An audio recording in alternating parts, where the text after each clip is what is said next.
Good morning, comic book fans. Welcome back to Comics in 5 Minutes. I'm your ever-loving host, Shorty. Today we're going to take a look at You and I. And yes, this isn't the main cover. The main cover's sold out, but I really like this romance homage, so I thought I'd give that one a look. And it's a JMS one, John Michael Straczynski. And unusually for me reviewing his work, I'm going to be almost exclusively positive about this one. I have said in the past that I think he's slightly overrated, and I'm confused why people keep paying him to make comic books. But this one actually hit really effectively very early on, and I found myself falling into the world a little bit. Now, I don't know if this is part of his world is created for AWA. It probably is. He's done a lot of stuff for them, like in 6-issue miniseries canon, which are all interconnected. But I've never really read them. As I say, I'm not a huge fan.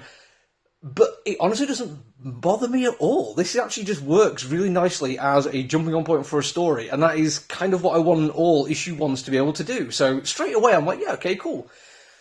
But we're going to start with the artwork because it does some very special things. First off, it is very minimalist. It goes for a kind of realism, but not an overabundance of detail. It does everything it needs to. It uses a very nice matte palette when it comes to its colouring, trusting more to light and shade and cross-hatching and inking for depth to it.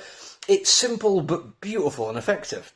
It uses quite often a fixed POV camera, if I want of a better word, and it uses that really effectively to show passage of time.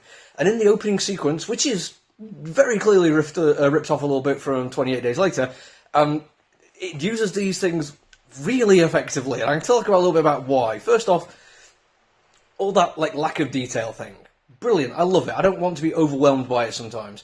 But then we get a close-up of a foot, and there's genuinely good story reasons why we're getting this close-up of the foot, and we need to slow down to pay attention to what's going on at this point. But instead of changing the layouts too much or messing around with form, what the artist does is just add extra detail to it, and it invites you to spend longer with each panel, because something important is happening here. You need to stop and pay attention.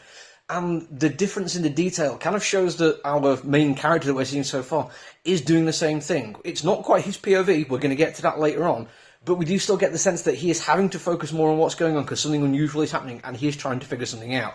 And we are forced to do that. I mean, I don't mean that in a bad way, we don't have agency over how we read this comic book. I think it's brilliantly done that we are shown exactly what the status is and how it's changing, and that we need to focus on this change.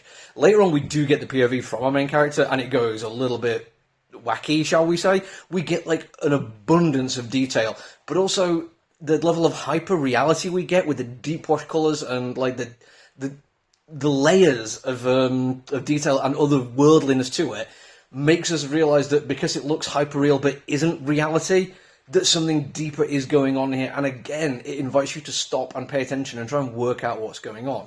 Now, all this basically is me talking about the artist, which, by the way, is Mike Choi, who's brilliant.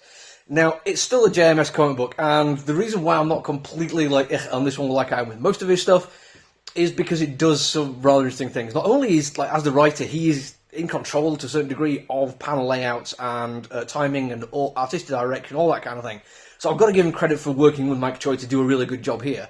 But then we get about at the half the way through the comic book introduced to a secondary character who is struggling because there was a worldwide event where most people died, and if they didn't, they got better with superpowers, but this young lady hasn't.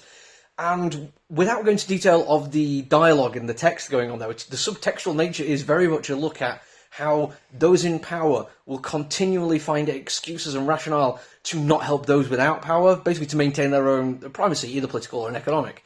And the language used is an almost spot-on representation of the bourgeoisie or upper middle class people basically making excuses why they wouldn't help out homeless people. Just going to waste it all on beer and drugs, and if we give you money, then it's going to create a series of sense of dependency. And it's all about just whatever they need to tell themselves to dehumanize these people, and in this case kind of appropriate because we are talking different levels of humanity, different levels of power here, to keep them below so they can maintain where they are. Not so much to don't even think they're being cruel or mean, they justify it in the fact that they're doing them a favour. It's kind of like a weird sense of kindness. If you're aware of people online trying to stop the missionaries of charity, it's a similar kind of vein to that. And it was really nice to see JMS get under the skin of that a little bit, and genuinely made me want to find out what's going on in it. And the fact that it's a superhero sci-fi romance story, I'm like, yeah, okay, let's check this out. So yeah, I'm actually going to give this one like a really good review, and I hope you go and check it out. It's a nice change of pace, and I really enjoyed it. That's it for me for now, though. I will have at least one or two more things to review this week, so keep an eye out. Until then, look after each other, everyone. Stay safe. Bye.